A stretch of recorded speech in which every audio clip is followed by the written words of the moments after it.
aí, galera, beleza?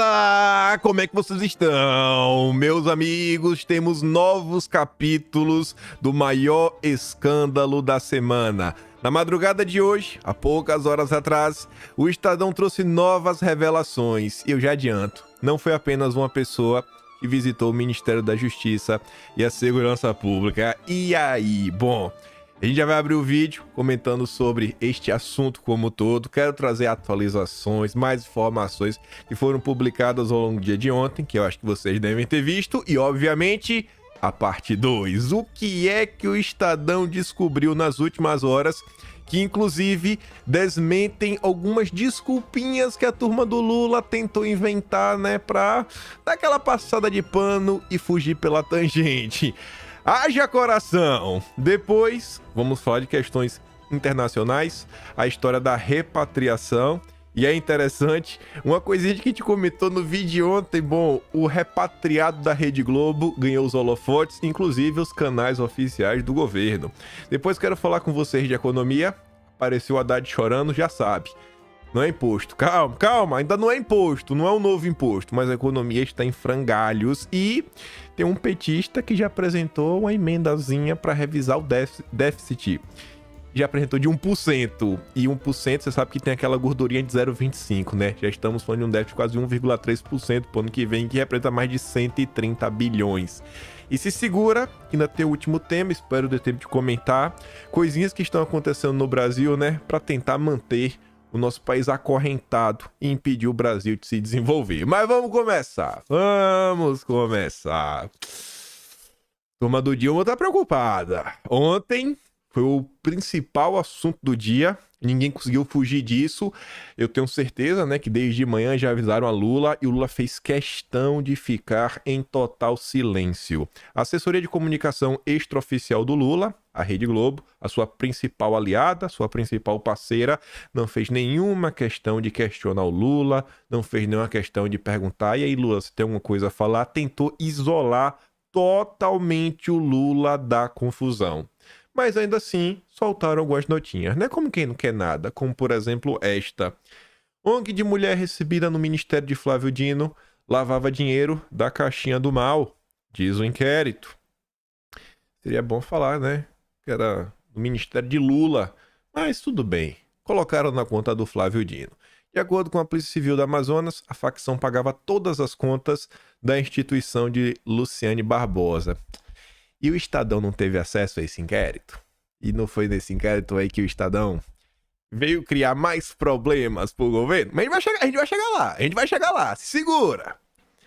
Esposa de líder do CV também esteve no Ministério dos Direitos Humanos. A notícia foi publicada logo meio-dia ontem, ela circulou bastante, eu acho que vocês todos viram, então não vou me aprofundar muito nela, mas tá ali, ó. Em maio, ela foi recebida na sede da pasta em Brasília pela coordenadora de gabinete da Secretaria Nacional de Promoção e Defesa dos Direitos Humanos, a Érica Meirelles. O encontro foi registrado por Luciene nas redes sociais. Além do Ministério da Justiça e Segurança Pública, também no Ministério dos Direitos Humanos. E também ela esteve com aliados do Lula, e não são qualquer aliados, não é aquele deputado da base tipo União Brasil, tipo PSD, não. Ela teve deputados que o Lula guarda um espaço no coração. Mas assim, que o Lula pega no colo, chama de meu amor. Estamos falando do Boulos e do Janones. Então, não dispensa apresentações, né? Tá ali, ó.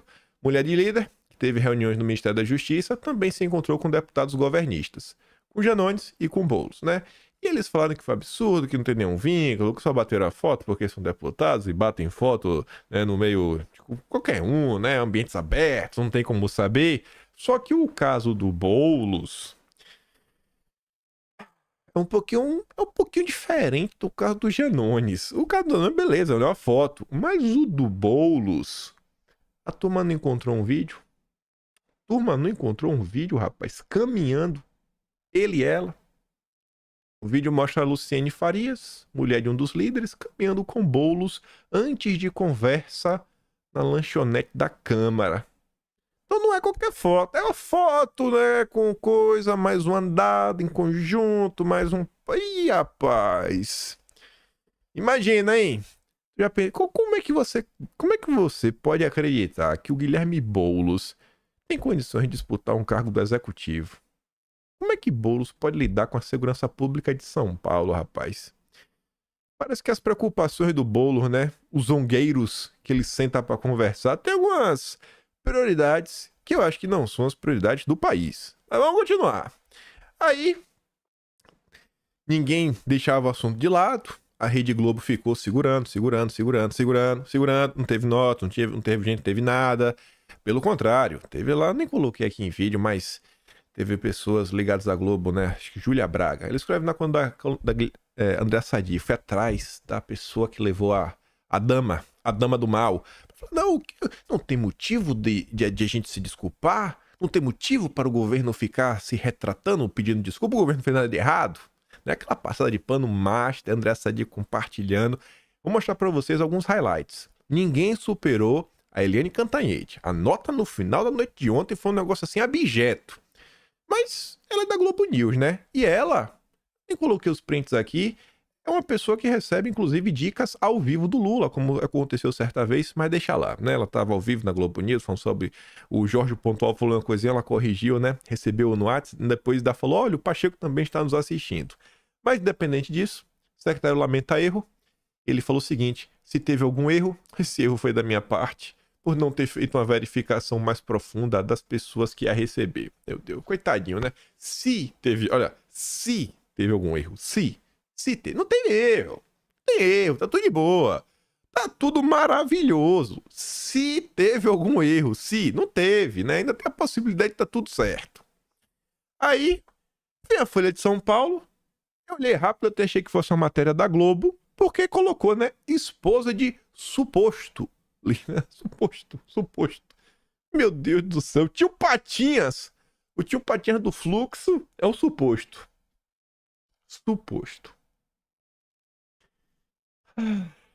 Entendeu? É só mostrar aqui, né, o papel da imprensa nacional.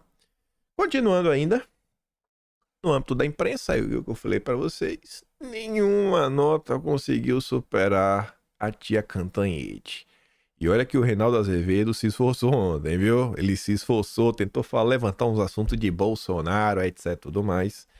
Mas eu trouxe aqui apenas os 2 parágrafos da conclusão da tia Cantanhede. Ela faz uma nota para passar pano, fala, poxa, vocês vão colocar Lula na berlinda, vocês vão desgastar Lula com o que vocês estão fazendo, temos que blindar o Lula, porque somos lulistas, a gente não tá nem pro Brasil. Mas tá ali, ó. Livre, leve e solta. A dama do mal expõe a audácia do crime e desleixo na capital da República. Além de expor a vulnerabilidade dos poderes, o erro tem alto custo político para o governo, porque os bolsonaristas forçam a barra para ligar Lula a facções criminosas, né? Os bolsonaristas estão forçando a barra. Aí lá para as tantas, ela escreve assim, ó. Além de expor a vulnerabilidade dos poderes da República, que, aliás, acabam de ser vandalizados em Rio de Janeiro. Acabam. Não, eles acabaram de ser vandalizados. Gente, em janeiro, já estamos em novembro. Acabam de ser vandalizados. Ô, tia, a gente tá em novembro, tia. Já tem quase um ano. Troca o disco, filha. Troca o disco, tia. Já tem quase um ano. Acabam, né? É inacreditável. Esse erro tem alto custo político para Flávio Dino, o governo e o próprio presidente Lula. Porque, evidentemente, os bolsonaristas vêm se esforçando para forçar a barra numa hipotética ligação de Lula e do PT com facções criminosas. Aí agora ela dá um salto, o salto de fé. Trata-se de uma cortina de fumaça para disfarçar o fato de que todo mundo sabe, mesmo quem finge não saber, das ligações perigosas entre a família Bolsonaro e milicianos no Rio de Janeiro. Você entendeu? As revelações de ontem do Estadão, do jornal que Eliane Cantanhede trabalha, foi tudo uma cortina de fumaça para proteger Bolsonaro.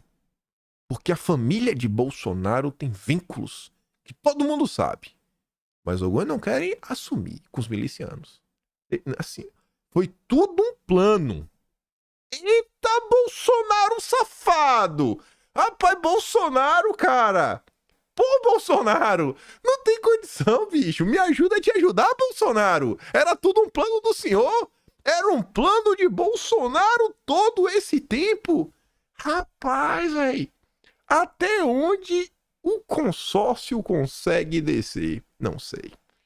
Não sei, não consigo entender. Aí pegando aqui só o gancho no consórcio, vocês vão entender porque eu coloquei esse tema aqui, mas a gente já volta para falar das revelações da madrugada do Estadão. Ontem a Veja fez aquela nota ali, né? Filho de Lula lembra apoio de marido a Ana Hickman a Bolsonaro. Ela acusou o marido de agredir ela. E a Natália coloca ali, né? A Veja recortou a imagem original para relacionar o marido a Bolsonaro, né? E isolá-los. Aqui tá a foto original, né? Ana Hickman, Bolsonaro e o marido. Aí colocou só Bolsonaro e o marido. Proposital, né? Eu não sei porquê. Rapaz. Sabe? É porque o filho de Lula... Então o filho de Lula falou... E o que o filho de Lula falou pauta a Veja. A Veja a gente, né? Beleza, bacana. Mas por que eu trouxe isso? Pra falar do tema, né? Que a gente já sabe que agora é o plano de Bolsonaro. A Eliane Cantanhede nos revelou. Porque, gente, o que aconteceu talvez seja o maior escândalo do ano. E olha que Juscelino se esforçou, viu? O ministro Juscelino se esforçou, mas o Flávio Dino, numa tacada só, mostrou para Juscelino com quantos paus se faz um escândalo. Todo mundo comentou sobre isso. Todos os veículos de mídia tiveram que comentar alguma coisa. A Globo passando o pano, daquele jeito dela. Folha de São Paulo mais ou menos na mesma linha. Vocês viram a Cantanhede. Mas todo mundo comentou. Foi o assunto que tomou conta do Brasil. E cadê a turma do Chico Linguiça? Olha aí. Confusão do dia. A mulher do CV, né, participou de reuniões com no Ministério... Botou ela errado. Foi no Ministério, né, de Lula. Fui ver o que é a oposição. A oposição pra valer comentou sobre o assunto. Tá ali, ó. Aqui à esquerda, inclusive usa a foto, ó, você vê que o cara até esconde o marido da Hickman, né? Pode ser um bateu na esposa. Sabe nesse vídeo? Mamãe falei. O assunto que dominou as redes ontem foi a visita do CV. Mamãe falou, não falou. Essa é a oposição ao Lula, viu? É a turma do Chico Linguiça. Não pode falar do PT. Sabe? O MBL, né? O MBL tá confiante que o Kataguiri vai ter o apoio do Alckmin para 2024. Tá confiante. Para 2026 também, né? Então, olhar a bola no plano deles. Então não pode falar do governo, porque, né, senão corre o risco de perder apoio do Alckmin.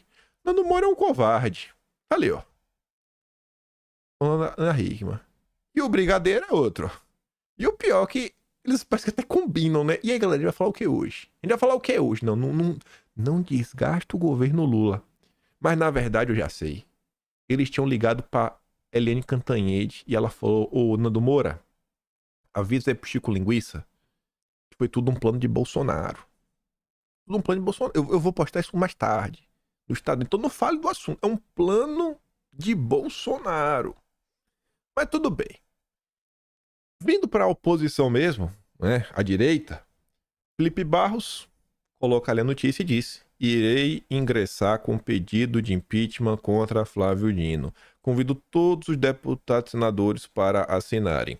Ao receber a primeira-dama, né, para terem diálogos cabulosos, foi o que o Felipe Barros disse, Dino atenta contra a segurança interna do país, o que causa expresso na lei para impeachment de ministro. Pô, o Dino não recebeu, né? Foi no ministério dele. Aí vai dar uma confusão, mas é do jogo, né? É aquela canelada básica. Aí temos a parte 2. 3 horas da manhã de hoje, mais uma vez, Tássio Lohan e André Chaldes, juntos, together. A dupla dinâmica nos fala que documentos contrariam versão do Ministério da Justiça sobre reuniões com mulher do líder do CV. Que documentos são esses? Eles contrariam que tipo de versão? Tá ali, ó.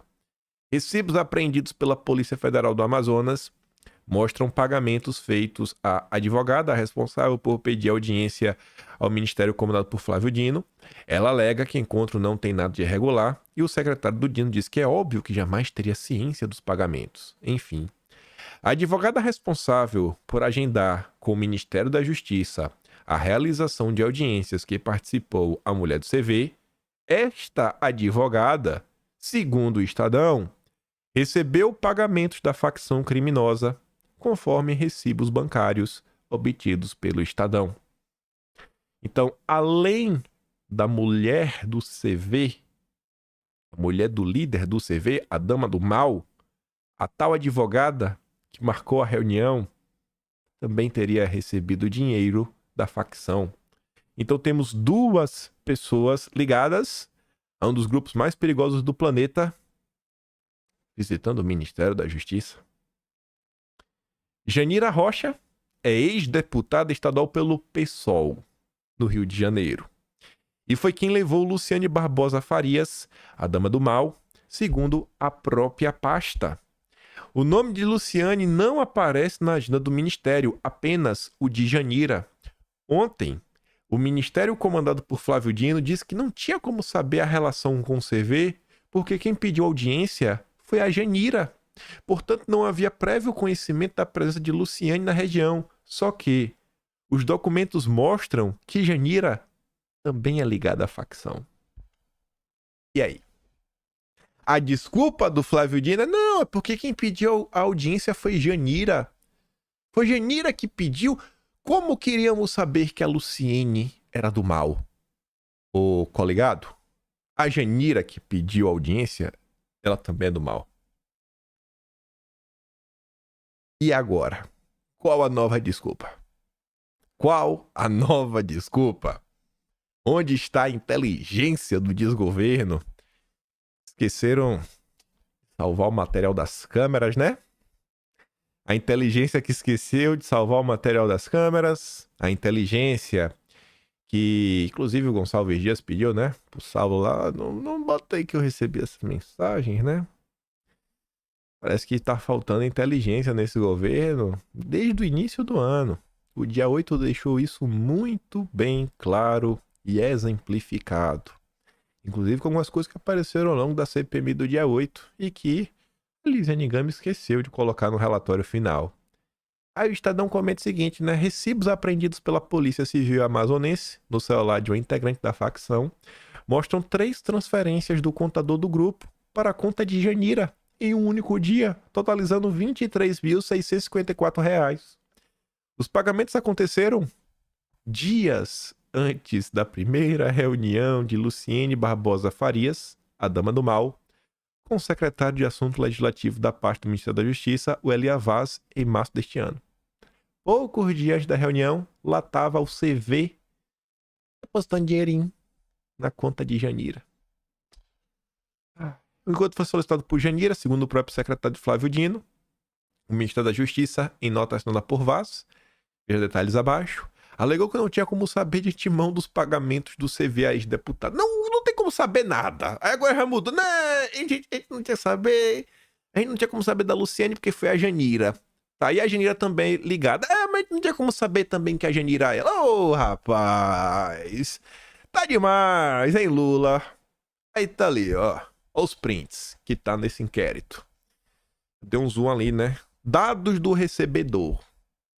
Pra quem a turminha do mal, né? Fez o pagamento. Quem fez o pagamento foi o Alexandro B. Fonseca e pagou para Janira da Rocha Silva Alves de Lima Inácio Silva. Inácio Silva, né? Até um sobrenome engraçado, é nome grande, né? Inácio Silva. Só faltou mais um para fechar o pacote, né? Mas deixa lá. Os recibos constam em relatório sigiloso da Polícia Civil do Amazonas, obtido pela reportagem. Os pagamentos foram feitos por Alexandro B. Fonseca, conhecido como Brutinho ou Brutus. Segundo a Polícia Civil do Amazonas, ele era uma espécie de contador da facção, né, responsável pela contabilidade da caixinha, que é a contribuição, né, dos criminosos que fazem parte do grupo. Seria também o tesoureiro do CV nos municípios de Paritins, Inhamundá, Caruari, Os pagamentos foram feitos nos valores de 3.000, 5.645 e 15 mil reais. O nome completo e o CPF de Janira aparecem nos comprovantes. Há ainda recibos dos pagamentos para a ONG Liberdade do Amazonas, que é a ONG da Luciene, a Dama do Mal, criada para supostamente defender os direitos humanos dos presos. A presidente da entidade é justamente Luciene. No caso da ONG Luciene, a contabilidade do CV do Amazonas registra despesas de 22,5 mil para o mês de fevereiro, indicando que a entidade é, na verdade, sustentada pelo CV. E tá ali. Dados do recebedor. Liberdade do Amazonas. Mais de um pagamento. Tem ali na tabela do lado, ó. Aluguel da casa, conta de água, luz, internet, plano chip, seguro conta, crédito do chip, salário de funcionários, salário de assistente social, câmeras e alarmes, salário de advogada, contador, gasolina, limpeza, passagem. Que bacana, hein? Mas o Lula não sabia de nada? Ninguém sabia de nada. Aí você pensa, pô, e agora? Vai acontecer alguma coisa? Não. Não vai não. Aqui, ó. Foi o único recado, né, que os petistas resolveram passar. Escolheram logo a Globo. Olha que coincidência. Que obviedade, né? Ligaram pra Globo, ô, Bela Megali. Avisa que ninguém vai demitir ninguém aqui, viu? Avisa aí. Quem manda é nós. A Globo tá com nós. Já falei com o William Bonner. Brincando, hein? O William Bonner tá nem preocupado com isso.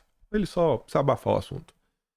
Ministério da Justiça descarta a demissão de secretário que teve agenda com mulher, né, do chefe da facção.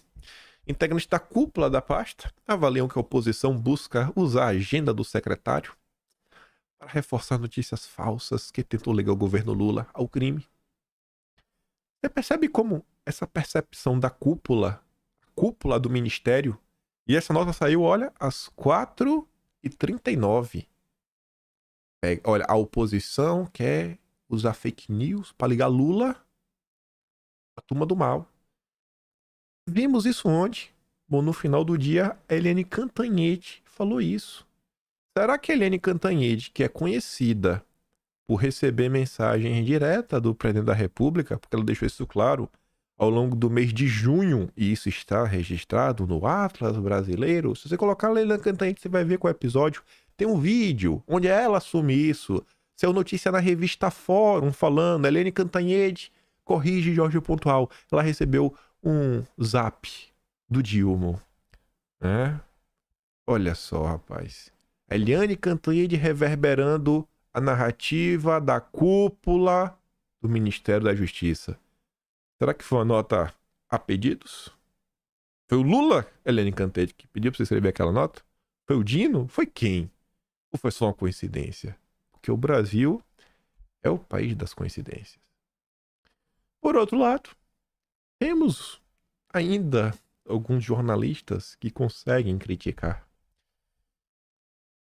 O Twitter mudou, né? Agora só aparece a foto, não aparece mais a manchete. Então eu substituo a foto por um print bacana e que é a notícia que o cara estava tentando compartilhar. Mas tá ali, ó. O José Fux, do Estadão, compartilhou a nota do seu colega Uguzo, que diz que Visa do CV destaca cada vez mais Flávio Dino como o maior desastre do governo Lula na segurança. E no âmbito da segurança também, já chegando aqui ao fim desse primeiro tema, um guarda-chuva daquele grandão é roubado dentro da Academia Militar das Agulhas Negras. Segundo a AMAN, o crime ocorreu no Batalhão de Comando de Serviços. O inquérito será instaurado para apurar o ocorrido. O Clark até pergunta, de novo? De novo? Não tem 2 semanas, rapaz. Um monte de guarda-chuva foi roubado. De novo, mais um. Tá difícil, hein, gente? A era Lula tá demais, hein? Realmente, de novo. Clark perguntou tudo que tinha que ser. De novo? Mas, se reclamar demais, hein? Aí Bolsonaro volta. Não pode ficar calado. E também saiu essa nota. Mais um questionamento muito importante. A Folha diz que um absurdo, né? Um crime lá cresceu de 14,9%. E feminicídio 2,6% no Brasil. Revela fonte de segurança, tá? Aí, um pessoal no Twitter fala o seguinte: sério que não tem nenhuma notinha de jornalista ligando as estatísticas diretamente ao presidente? Que, né, qualquer coisa que acontecia no Brasil, não era Bolsonaro, eles jogavam no colo de Bolsonaro. Qualquer notícia negativa. Ela até diz, né? Poxa, saudades quando antigamente todo mundo achava um culpado pra tudo. É porque antes era Bolsonaro. Um dos maiores feitos na segurança pública, né, foi a redução de óbitos. Foi salvar vidas. Os maiores feitos de Bolsonaro, depois de anos de PT, né, de um crescimento acelerado. E o engraçado é que o consórcio, esse mesmo consórcio vagabundo, falava que, não, é porque vocês têm que entender, não é que Bolsonaro fez um bom trabalho. É porque a turma do mal, o crime, ele se especializou. Ele está mais inteligente. Ele agora não precisa mais de métodos violentos para conseguir os seus objetivos. Então parece que de 2022 para 2023 o crime emburreceu de novo. E não sei por que eles se revoltaram e agora vai ter que ter um estudo sério, de preferência com alguma ONG ligada ao governo Lula, que o Lula seja muito, sabe, goste muito dessa ONG para explicar por que a turma do mal ficou meio burra e voltou aos métodos antigos, né? Por isso que a violência está aumentando, mas a culpa não é do Lula.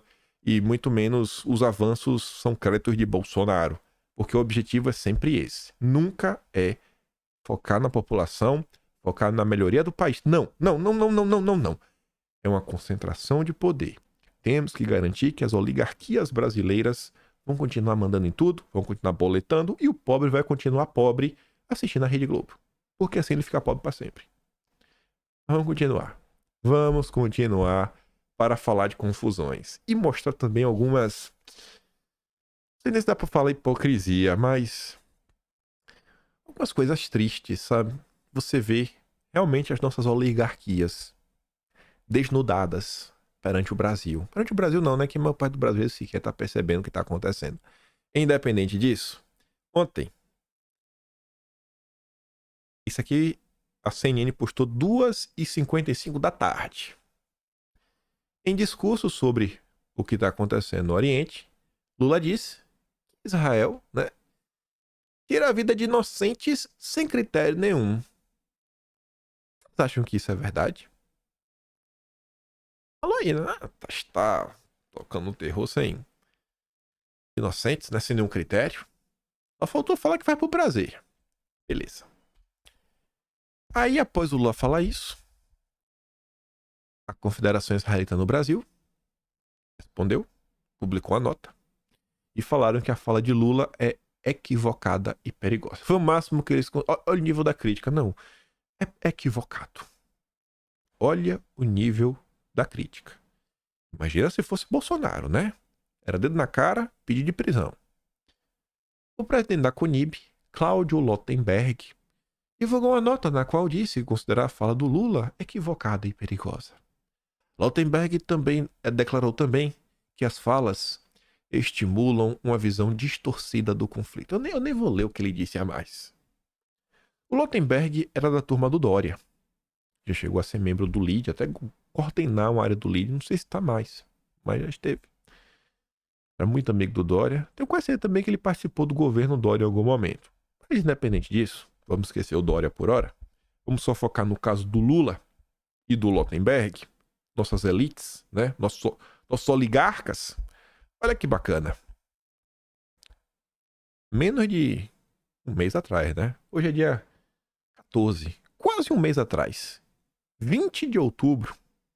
Esse mesmo Lottenberg estava nessa mesma CNN falando que Lula pode ser um bom interlocutor pela paz. Valeu a pena, Lottenberg? Valeu a pena passar pano? Renuncia, cara. Renuncia. Porque você não representa o seu povo, cara. Renuncia. Renuncia, entrega o cargo. Depois de ontem, renuncia, viu? Tem que ter vergonha na cara. Ainda mais porque isso daqui não é uma gafe. Isso daqui não é um erro. 14 de maio desse ano. No programa WW, Cláudio Lottenberg debateu para que serve o Conselhão, que auxilia o Lula e do qual ele faz parte. É por isso que o Lautenberg sequer consegue criticar o Lula. Ele sequer consegue, sabe, ser coerente e demonstrar o problema real das falas do Lula.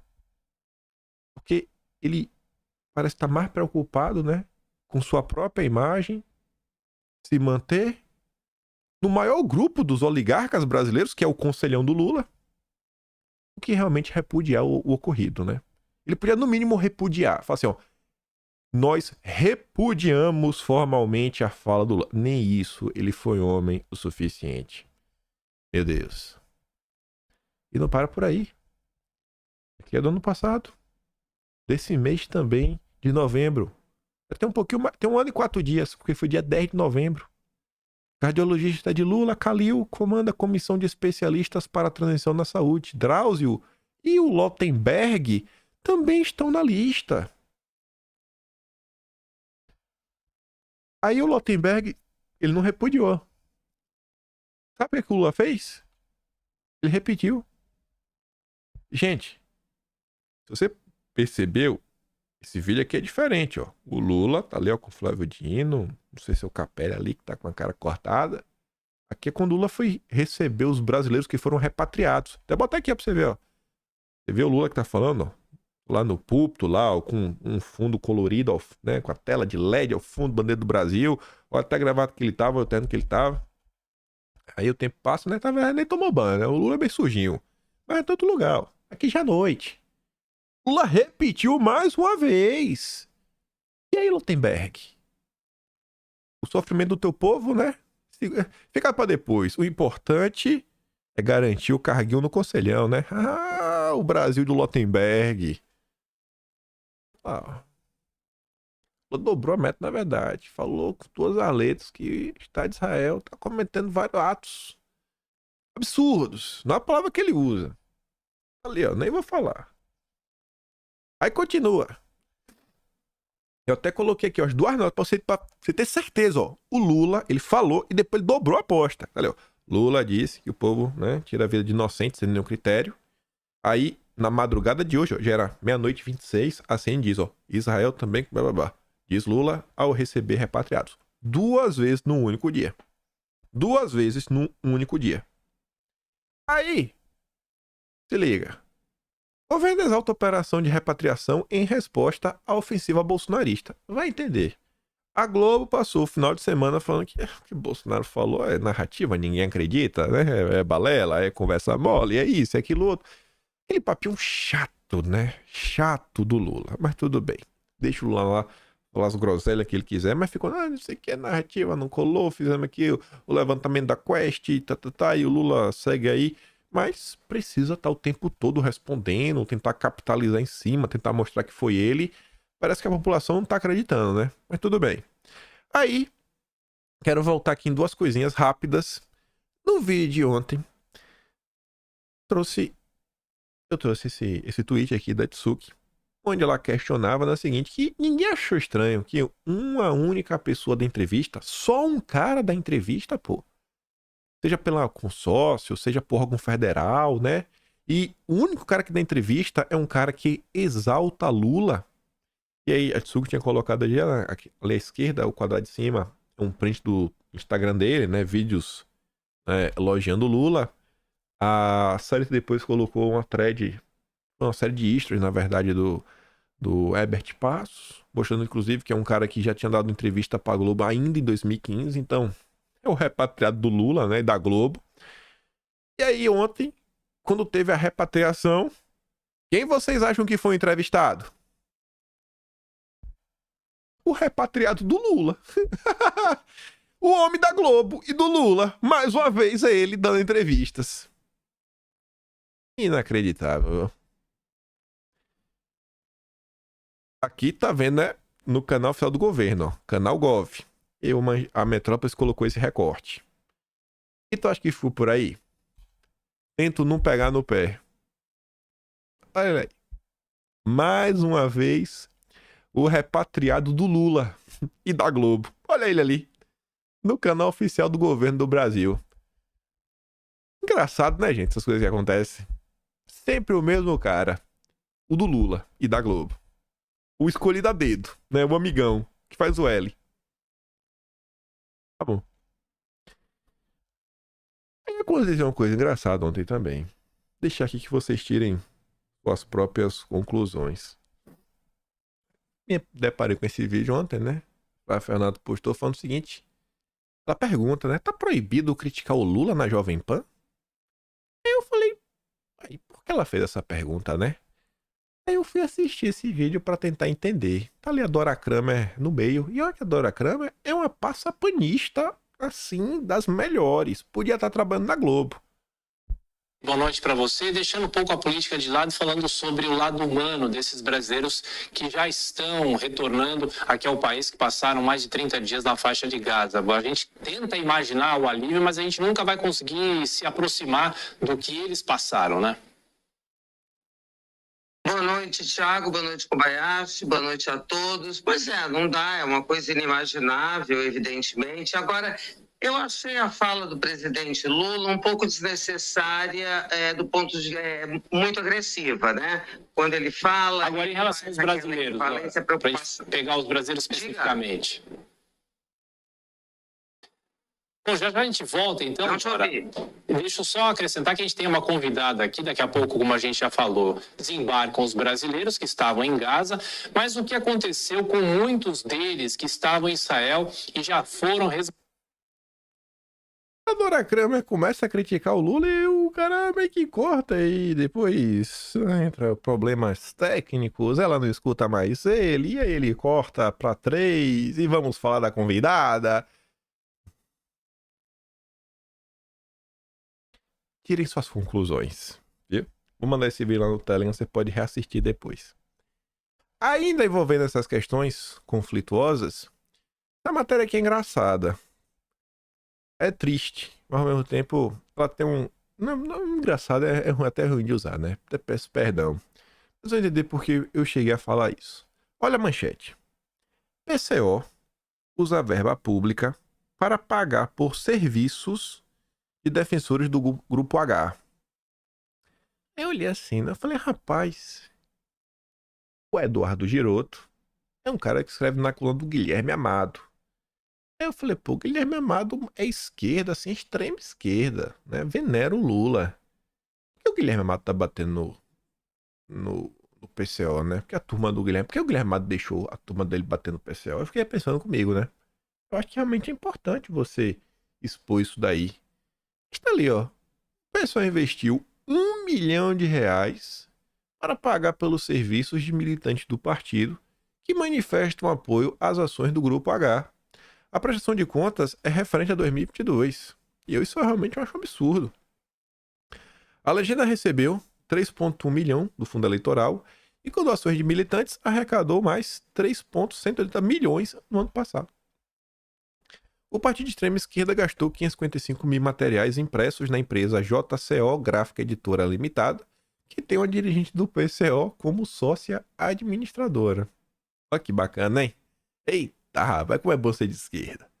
Lízia Sakai, candidata a deputada federal pela sigla em 22, gravou um vídeo no último dia 10, em que declarou apoio ao Grupo H. Outros 205 mil foram gastos pelo PCO com materiais audiovisuais produzidos por Francisco Wes Muniz. Ele se identifica no X como militante do partido. Ele também retweetou elogios ao Grupo H. Juliano Vital Brasil Simonar, outro militante do PCO, ganhou 136 mil para prestar serviços técnico-profissionais. Simonar usa o perfil no X para compartilhar imagens e textos em apoio ao Grupo H. João Vitor Dalzaker de Souza também é militante do PCO e recebeu mais 126 mil para prestar serviços técnico-profissionais. Ele compartilha postagens que classificam as ações do Grupo H como autodefesa. Abre aspas. A esquerda que não defende o Grupo H precisa nos explicar como que os palestinos vão enfrentar Israel, né? Diz a mensagem. O PSOL tem organizado atos em São Paulo em apoio à atuação do Grupo H. O presidente do partido já disse publicamente que concorda 1000% com o Grupo H. Sabe por que eu falei que eu achei essa nota? Eu devia ter falado nota intrigante. Porque, assim, expor essas informações é importantíssimo.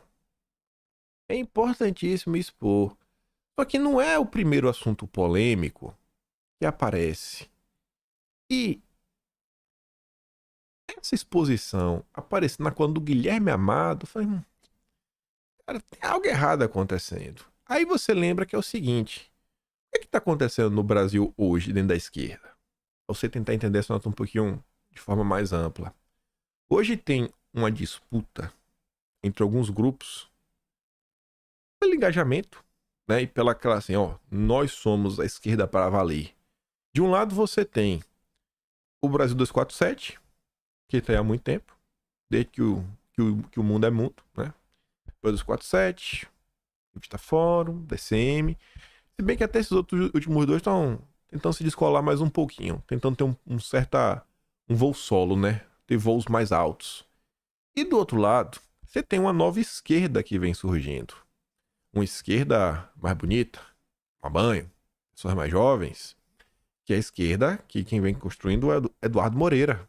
É o verdadeiro chefe do Guilherme Amado, né? Mas quem paga o salário é o Estevam do Metrópolis. O Guilherme Amado tá sempre lá batendo ponto no ICL, junto com o Demore, junto com o William de Luca, junto com toda a turma do ICL. E é só nome de peso. O William de Luca trabalhava na Globo, o Demore é do Intercept, o próprio Guilherme Amado. Aí tem o Chico Pinheiro, que era da Globo. O próprio Eduardo Moreira, o cara tem foto com a rainha, rapaz. Não é qualquer um. Então, nessa briga, e como o PCO tá lá sempre fazendo, inclusive, lives com o Brasil 247, e representa uma certa corrente na esquerda aqui na crítica do identitarismo, pauta que o ICL abraça com força, uma tá um brigando com o outro.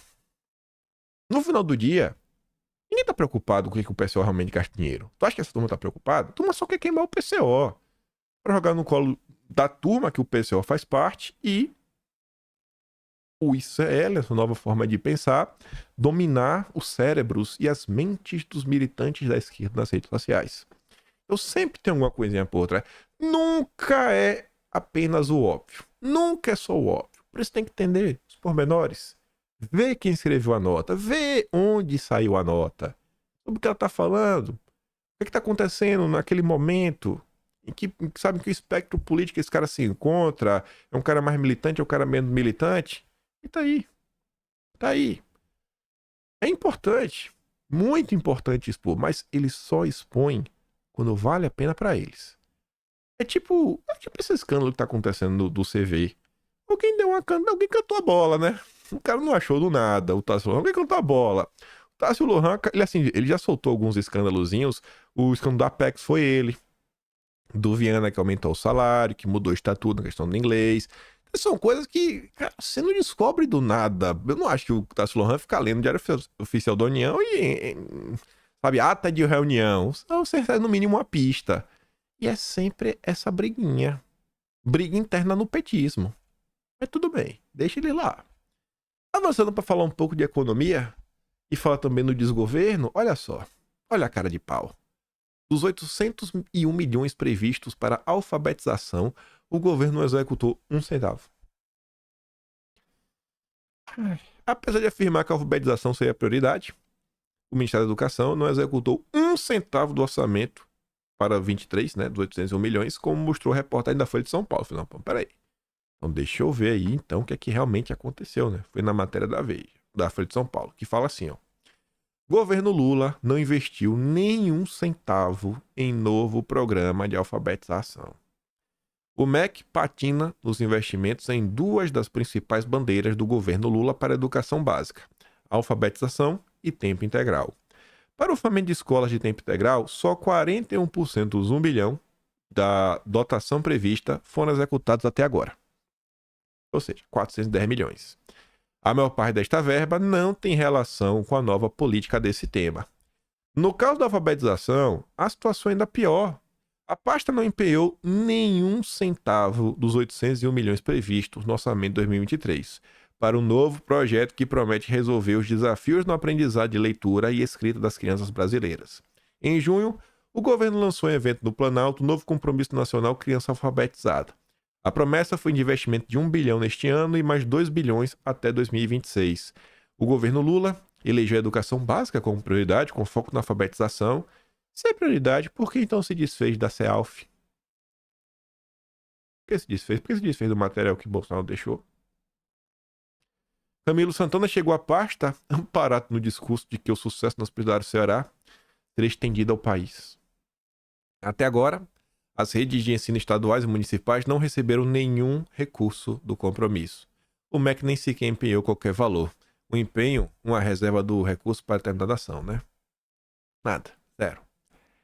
Essa é a prioridade que o Lula dá para a educação das crianças. Dívida do Brasil deve se aproximar de 90% do PIB até o início da próxima década. Se confirmada, a conjuntura vai reforçar a tendência bastante negativa para o Brasil. O país já tem elevado endividamento para a economia considerada emergente. Aí diz assim, ó, mais endividado do que países emergentes de economia similar. A média desse grupo é uma dívida bruta de 57,7% do PIB. Os países emergentes, os países que estão no mesmo nível do Brasil, a dívida lá, 57,7%. No Brasil, estamos chegando a 80%. Brasil de Lula. O Brasil acaba lidando com uma série de limitações. Tem, por exemplo, a margem menor para reagir a choques externos, né? Isso quanto maior a sua dívida. O que os economistas dizem, no entanto, é que ficou mais difícil para o governo conseguir melhorar o quadro das contas públicas apenas com o aumento da carga tributária. O ideal também seria rever os gastos. O cara tá falando, Lula, olha só, Lula, só aumentar imposto não vai resolver, camarada. Só aumentar imposto não vai quebrar o país, Lula. Tem que cortar gasto, painho. E a turma estava apontando que para o Brasil controlar a dívida, que tem os juros, só para ficar no 0 a 0, tem que ter um crescimento de 2%. 2% no ano. Eu acho que não vai bater 2%. Na verdade, é um superávit de 2%. Perdão. Superávit de 2%. Aí, nesse cenário caótico, quem aparece? Cantanhede. Haddad celebra grande política e está otimista quanto a concluir a espinha dorsal da reforma em 2023. País caindo no buraco. E Helene Cantanhede, ela só arruma tempo para passar pano ou elogiar o governo Lula. E aí, o PT se moveu. Lindenberg Farias apresentou emendas para LDO para mudar a meta para 0,75 ou 1% de déficit. Valeu. O petista disse que apresentou 2 emendas. O engraçado é o seguinte, ó. Apesar da Casa Civil discutir uma meta de 0,5%, Lindenberg avalia que esse resultado primário ainda exigiria contingenciamentos. Ele fala assim, rapaz, já que vai mexer, faz o trabalho completo. Imagina colocar 0,5% e não cumprir. E não vai cumprir. Bote uma coisa na cabeça. Independente do número que o Lula colocar no papel, ele não vai cumprir. Não vai cumprir. Se o Lula botar 2, ele vai bater 2,5. Se o Lula botar 5, ele vai bater 5,5. Ele vai tirar, ele vai raspar o tacho da panela. Ele tá nem aí pra nada. Mas pra nada. E tá aí, gente. Pra onde vai a dívida brasileira? Pra onde vai a taxa de juros? O Lula tá contraindo a dívida em nome dos brasileiros. Alguém vai ter que pagar essa conta. Isso vai impactar na economia como um todo. Parece que o Lula tá tentando levar o Brasil para um lugar, assim, um ponto de não retorno. Vai falar, cara, não tem mais como dar certo. Quebrou. Tá impagável. Você colocou o país numa situação impagável. Parece que tá sendo o objetivo principal do Lula e do PT. Com o apoio da imprensa. Alguém tá ganhando com isso. Aí vem a Folha falar assim, ó. O que esperar da economia no Natal de 24? Em vez de crescimento, fala-se colocar os pobres no orçamento. Bom, o orçamento acabou, mesmo tendo havido grande aumento de despesa em 23 e 24. É possível, ora necessário, cobrar mais imposto, mas esse extra apenas pagaria a despesa que não é coberta pela receita de impostos e, se vier algo a mais, reduziria o endividamento. A esquerda, ou muitos dos que passam por economistas na esquerda, acham que o aumento sem limite de dívida não é problema. É. Para começar, basta ver as taxas de juros, o custo de governar, né? O custo do governo tomar dinheiro emprestado. Em 2023, o PIB terá crescido principalmente por causa da agropecuária e o aumento da transferência de renda. Assim, o PIB está crescendo porque o governo, basicamente, estudia da economia, né? Deu o pobre gastar, o pobre está gastando, aí não sei se realmente está crescendo, é transferência de renda. O dinheiro que a mão não, o povo está gastando. O IBGE e Conab estimam que a safra será ainda excepcional, mas menor do que esse ano, né? Esse foi de 24. Ao risco do El Niño, né? A renda das exportações, grosso modo petróleo, grãos, comidas e ferro, não deve aumentar. E a arrecadação está caindo. E os impostos estão aumentando. Aí você vê, né? Tá todo mundo do consórcio te falando que o Brasil tá dando certo. Principalmente a Miriam Leitão. Então fica vendo as notícias.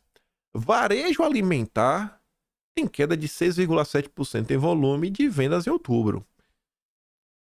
Bom, é pobre come.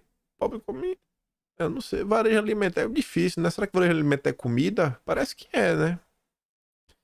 E aí, Miriam, o que é que eu digo? Eu não posso falar que pobre não come comida, porque pobre come comida, né? O pobre ainda não aprendeu a fazer fotossíntese. E aí?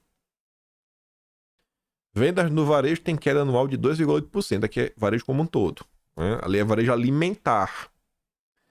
Segmento de livros, jornais, revistas e papelaria teve a maior queda do mês passado, seguido de hiper e supermercados e de alimentos, né? Reconfirmando, ó, queda na venda do supermercado, nas vendas dos supermercados e de alimentos.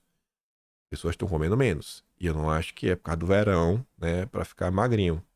Tanto que você vê isso aqui, ó. Supermercados lideram dívidas no cartão de crédito. Eu achei esse comentário bem pertinente, que a Flávia Leão fala assim, ó.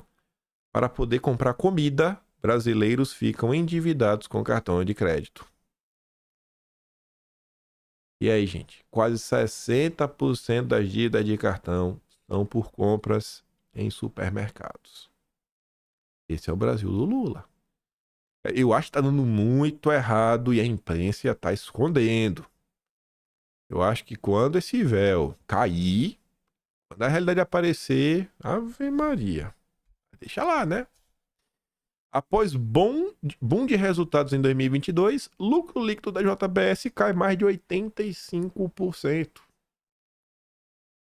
Faz o L, né, pai? Faz o L. E talvez isso daqui possa crescer ao longo de hoje e dos próximos dias. Que é o seguinte: a Magalu anunciou um fato relevante. O que está grifado está escrito assim, ó, foram identificadas incorreções em lançamentos contábeis relacionadas ao período de competência do reconhecimento contábil de bonificação em determinadas transações, como é blá blá blá, né? Sim, parece que a Magazine Luiza foi de Americanas, aparecendo. Qual é o rombo disso daí? Qual é o impacto disso aí no final? Não sei, né? Mas foi um fato relevante. Teve que, assim, né? Avisar para o mercado. Será que foi mais uma empresa que vai de Americanas? Quem vai pagar essa conta? Quem vai? Não sei, né? É que a gente sabe que a Magazine Luiza, a Trajana, é amiguíssima do Lula, né? Eita, esse é o Brasil do Lula. Esse é o Brasil do Lula. Mas vamos comentar. Tem mais. Essa daqui é de doer, viu? O Brasil do Lula. Governo capta 2 bilhões de dólares no mercado internacional em primeira emissão de títulos verde com selo SG. Gente, aconteceu. Aqui não é mais aconteceu. Agora é oficial. O governo está emitindo títulos soberanos da dívida lastreados em SG. O que significa que esse dinheiro que o governo está aí, né, contraindo dívida, só poderá ser utilizado em projetos SG, projetos verdes. Estão nos endividando para avançar com a agenda verde. Você viu ali que 800 milhões para educação. Alfabetização, que é a base. O alicerce mais fundamental. Aqui tá aí, ó. Para SG, vamos criar uma dívida de 2 bi de dólar. Gente, não é 2 milhões, é 2 bilhões de dólares. Tá 10 milhões de reais. Vai ter que ser pago. Com juros, viu? taxa do investidor ser 6,5% por ano. Você vai ter que ser pago, viu? Quem que vai bancar isso? E onde esse dinheiro vai ser alocado? E na hora que alocar esse dinheiro, o que vai estar ganhando, né? Com esses projetos verdes SG?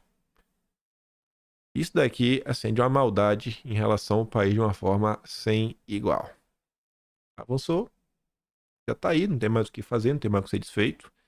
E o governo Lula está dando de braçada, porque em toda essa agenda verde, assim, não tem oposição, né? Não sei lá, a pessoa não acha que é importante, não é, etc, tudo mais, mas tá acontecendo, gente. Tá acontecendo e o governo Lula tá avançando aí com toda a sua agenda ideológica. Isso aí vai colocar o objetivo no final mesmo, colocar o Brasil de joelhos para algumas pessoas que querem nos controlar. Tá ali, ó. Fundo do mega investidor Jorge Soros investe 15 milhões de dólares em projetos na Amazônia brasileira. Segundo o Soros, esse projeto vai ajudar 700 mil pequenos agricultores, gerar 1.000 empregos diretos. Tu acha? Eu acho que não. O que é engraçado é o seguinte, ó, o Fundo Soros de Desenvolvimento Econômico, braço de investimento de impacto da Open Society, anunciou seu primeiro aporte no Brasil. Vai investir 15 milhões no Fundo para a Biodiversidade da Amazônia. E olha como fica estranho. Né? Para colaborar para a preservação da floresta em pé. Ou seja, para garantir que ninguém vai derrubar uma árvore, que ninguém vai se desenvolver no final do dia. Olha que engraçado. Esse fundo que o Soros colocou mais, sei lá, 75 milhões de reais. Esse fundo, ele é gerido pela Impact Earth. O Impact Earth não me parece um nome em português, né? Parece um nome, sei lá, em inglês. A Impact Earth, que gere esse fundo, é uma organização britânica voltada para o financiamento de projetos de impacto social. Tá tudo errado. O Soros colocando dinheiro no fundo que é gerenciado pelos britânicos para salvar a Amazônia. Vocês estão de brincadeira, né? Vocês estão de brincadeira conosco. Tá de brincadeira. Gente, eu não preciso saber pra onde o dinheiro tá indo ou o que vai ser feito. Tá ruim. Tá ruim. Vai dar ruim. Vai dar errado. Não precisa. Vai dar ruim. Pode ter certeza que tem alguma maldade acontecendo aqui. Mas tem alguma maldade. Tem alguma maldade. Pode anotar que tem uma maldade muito grande sendo feita. Esse cara não gosta de ser humano. Ele não tá ajudando pessoas. Ele tá atrapalhando. Mas pode ter convicção disso. Tanto que você vê aqui, ó. Guajajara, da turma dos Soros.